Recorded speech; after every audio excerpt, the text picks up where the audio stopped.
¿Cómo les va? Nos reencontramos.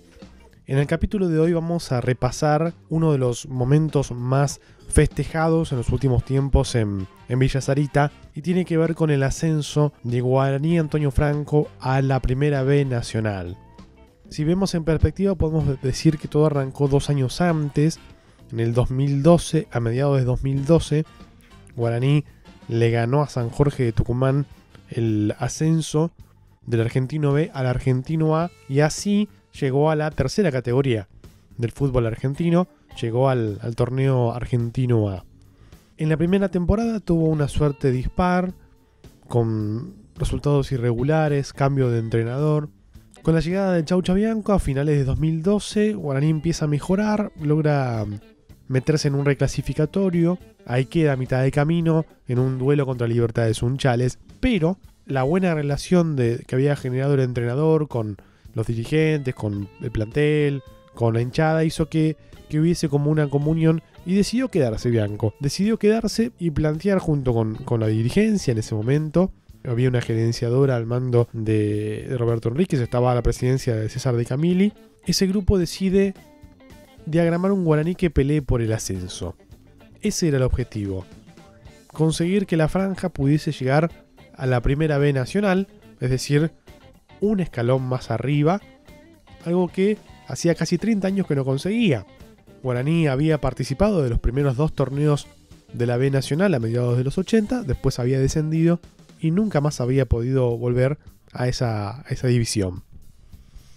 Nos trasladamos entonces a mediados de 2013, ya una vez terminada aquella temporada de Argentino A 12-13, se queda Bianco y se empieza a reforzar el plantel.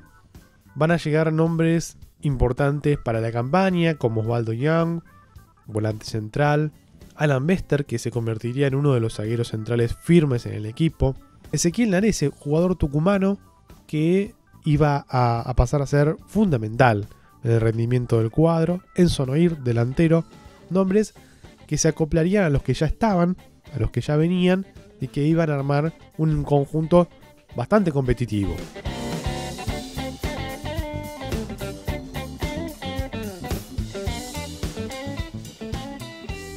En la fase de grupos, en la zona norte, Guaraní se mostró como un equipo compacto, un equipo que no vislumbraba con el juego, pero que tenía nombres interesantes y que empezaba a encontrarle un funcionamiento que lo iba convirtiendo en un conjunto de temer.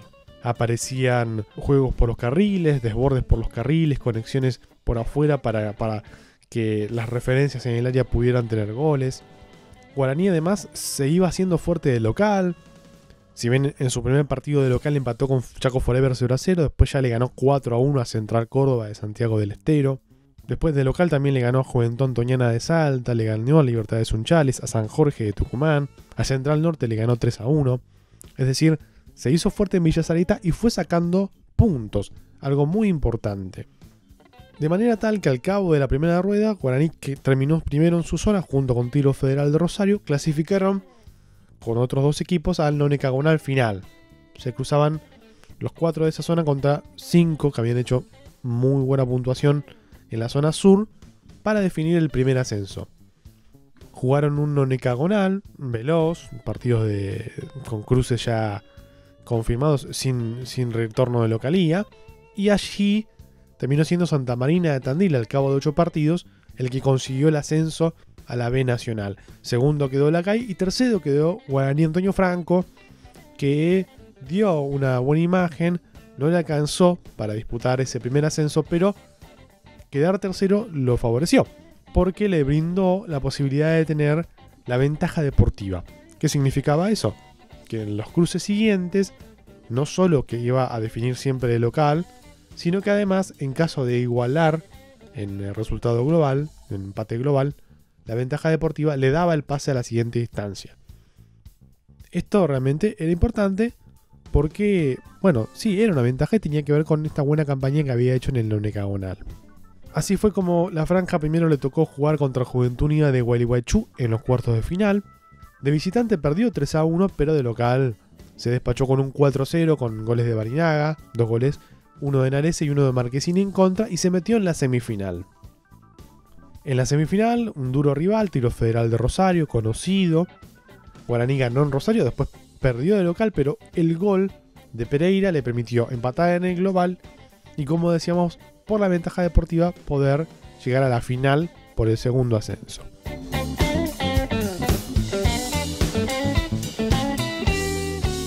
La primera final por el ascenso fue el 2 de junio, un lunes por la noche, 2 de junio de 2014. Una noche muy fría en San Luis. Hacia allí tuvo que ir para jugar contra Juventud Unida de aquella provincia. La Juve, como le dice su hinchada. No fue un partido fácil, un estadio pequeño, pero con mucha gente, se pueden imaginar. Un equipo bastante popular de la capital puntana. Partido duro, complicado. Estaba igualado 0-0, cerrado, complicado, hasta que a los 20 del segundo tiempo Garrido consiguió el primer gol del partido a favor de los puntanos. Pero rápidamente, un minuto después, llegó Ramiro Pereira, quien había convertido un gol en la semifinal y casi sin dejar que festejen los jugadores de Juventud, consiguió el empate. Un empate que se festejó mucho y que vamos a escuchar ahora. Era el 1-1 parcial. Ramiro Pereira aprovechando un balón y sorprendiendo a los puntanos. Estaban festejando y llegaba el empate en San Luis.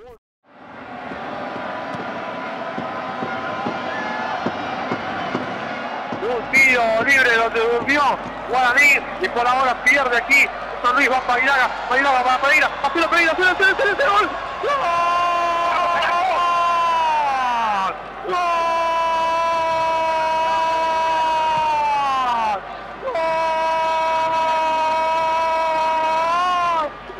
Antonio Franco, lo hizo Ramos Pereira, Ramos Pereira apenas empató a los 21, ahora uno para Juventud, uno para La Plata.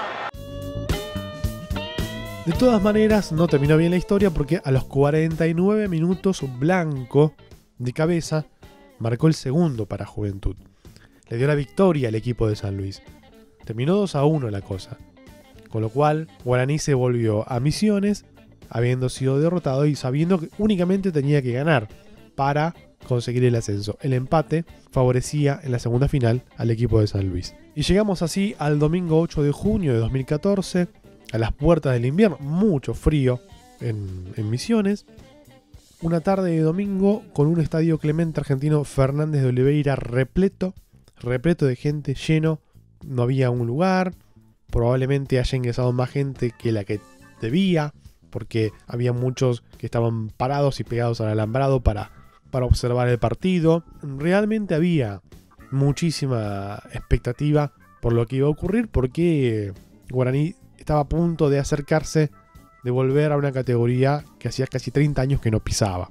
Así que fue que, confiados en su capacidad, en su juego, dirigidos por José María Bianco, saltaron al campo de juego. Cosentino en el arco, Valdés, Bester, Albarracín y Elian Cop, Ezequiel Narese, Osvaldo Young, Diego Ceballos, Ramiro Pereira, Cristian Barinaga y Enzo Neuer. Ese fue el 11 titular que paró Chaucha Bianco para aquella tarde contra el conjunto de Juventud de Darío Tempesta, que tenía algunos nombres interesantes, como por ejemplo el de Tombolini, Laureano Tombolini, ex arquero de Rosario Central, que ahora estaba ahí en Juventud. La final, como toda final, no se destacó por el fútbol, sino más bien por la atención, por la búsqueda de Guaraní por el gol. Recordemos, como Guaraní tenía ventaja deportiva, ganando por un gol de diferencia, le iba a alcanzar para ascender.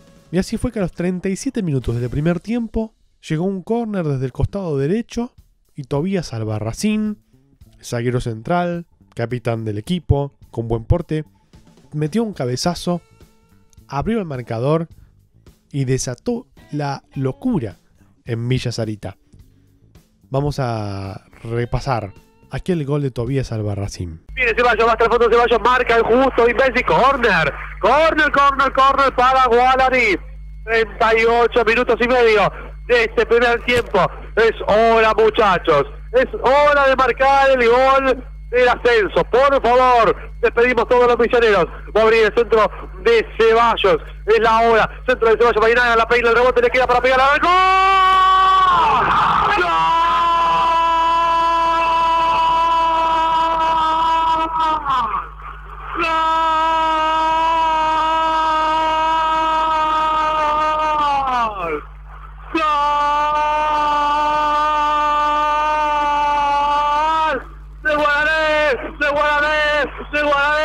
De Guaraní, Antonio Franco, Tobías Albarracín, era la hora nomás, era la hora de volver a la primera B nacional. Tobías Albarracín, el gran capitán vuelve al ruedo. ¿Quién dijo que no andaba más? El gran capitán une todo el país para que Guaraní vuelva a la B Nacional a los 39. Ahora la B Nacional le abre las puertas a la franja a los 39. Sí, 1 para la franja, 0 para la Juve. Y ese gol de Albarracín fue suficiente para que Guaraní consiguiera el ascenso a la primera B Nacional. Fue una noche larga en Posadas. Por supuesto, al día siguiente había que ir a trabajar, pero se quedaron festejando hasta largas horas. Caravana en la costanera. Ameritaba la situación, por supuesto. Un ascenso de Guaraní a la primera B Nacional, una categoría en la cual ya estaba Crucero del Norte, con lo cual se generaba además un hecho histórico. Era la primera vez que dos equipos de nuestra provincia estaban en una categoría tan grande como la primera B Nacional, lo cual también era para celebrar. Vamos a cerrar este capítulo escuchando el final del partido, la transmisión radial que hicimos por FM del Norte, donde se mezclaban el cierre del relato con los colegas en campo de juego, con notas, con los jugadores, bueno, todo lo que generaba la euforia del momento en una transmisión radial que se vivió muy apasionadamente. Terminalo, Córdoba, Tomonini la revienta, se va al partido, se va a cabecear esa pelota, muchacho, la busca Gamarra, la saca Gamarra, le queda Cardoso, ahí está Cardoso que la juega para Gamarra, tiene la Gamarra, la deja para Elian, ahí está Elian, se lo lleva sobre un costado, escapa la marca, bien por Elian, va por el segundo para liquidarlo, pasa Elian para la cresta del rebote, la pelota se queda allí, dando vueltas, se vio,